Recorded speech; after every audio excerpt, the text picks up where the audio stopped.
దేశ రాజకీయాల్లో ముఖ్యంగా తెలుగు రాష్ట్రాల్లో కేంద్ర హోంమంత్రి అమిత్ షా వ్యాఖ్యలు ఇప్పుడు పెను సంచలనం రేపుతున్నాయి. కేంద్రంలో మోదీ ప్రభుత్వం విజయవంతంగా 12 ఏళ్లు పూర్తి చేసుకున్న సందర్భంగా ఢిల్లీలో మీడియా ప్రతినిధులతో నిర్వహించిన చిట్ చాట్లో అమిత్ షా పలు కీలక అంశాలపై షాకింగ్ స్టేట్మెంట్స్ ఇచ్చారు.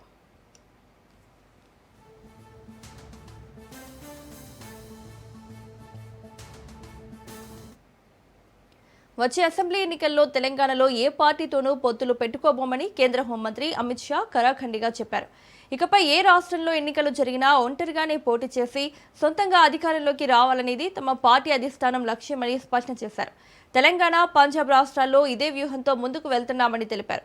దేశవ్యాప్తంగా దక్షిణాది రాష్ట్రాలపై తమ ఫోకస్ మరింత పెరిగిందని, అక్కడ ఒంటరిగా బలపడటమే తమ తదుపరి అజెండా అని ఆయన వెల్లడించారు. పంజాబ్లో కూడా శిరోమణి అకాలీదళ్తో సహా ఏ పార్టీతోనూ పొత్తుల ఆలోచన లేదని తేల్చి చెప్పారు.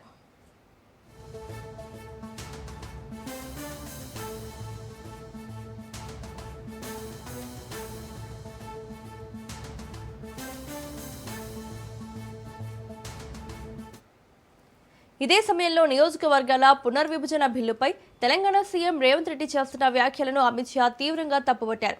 సీఎం రేవంత్ రెడ్డి వ్యాఖ్యల్లో ఏమాత్రం సీరియస్నెస్ లేదని కొట్టిపారేశారు. పార్లమెంట్లో తగిన మద్దతు లభించగానే ప్రస్తుతం పెండింగ్లో ఉన్న డీలిమిటేషన్, మహిళా రిజర్వేషన్ల పెంపు బిల్లులను ఆమోదిస్తామని ప్రకటించారు.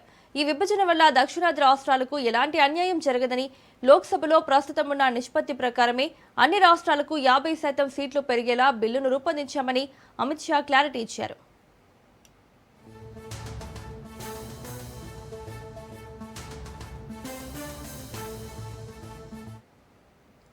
మరోవైపు దేశంలో బీజేపీ అధికారంలో ఉన్న అన్ని రాష్ట్రాల్లోనూ త్వరలోనే యూనిఫామ్ సివిల్ కోడ్ను అమలు చేయబోతున్నామని హోంమంత్రి ప్రకటించారు. తెలంగాణ టార్గెట్గా, అలాగే సీఎం రేవంత్ రెడ్డి వ్యాఖ్యలపై కౌంటర్గా అమిత్ షా చేసిన ఈ కామెంట్స్ ఇప్పుడు ఇరు రాష్ట్రాల్లో హాట్ టాపిక్గా మారాయి.